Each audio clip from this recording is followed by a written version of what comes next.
Does your home feel hot and sticky or cold and clammy? This may be because you are struggling with humidity even though your thermostat is set to a low temperature. Solving this problem isn't just about controlling your temperature. Changing the thermostat set point will not address the entire situation. The real problem is excess moisture in the air.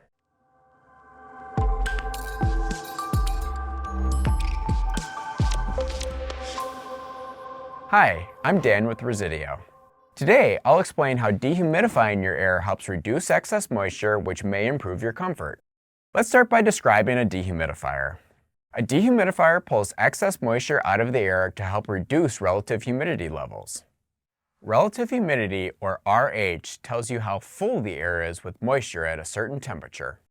Ideally, indoor RH should range from 35% to a maximum of 60% in some situations.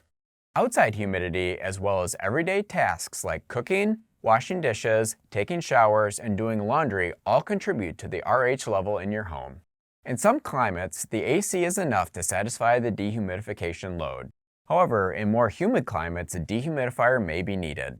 To combat this excess moisture, you have two options for dehumidifiers: a standalone unit or a whole home unit. Standalone units are great for small spaces, but they require regular emptying of the water tank. A whole home dehumidifier, on the other hand, works with your HVAC system to automatically control the humidity throughout the entire house.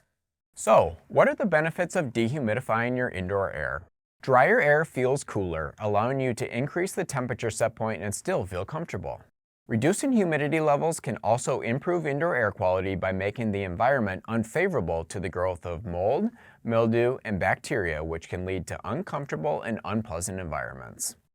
Dehumidification may also help reduce the risk of moisture-related issues commonly seen in more humid climates.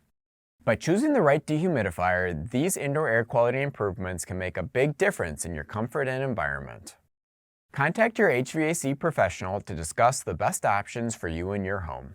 Thanks for watching this DIY tip from the pros. If you found it helpful, drop a comment and subscribe for more.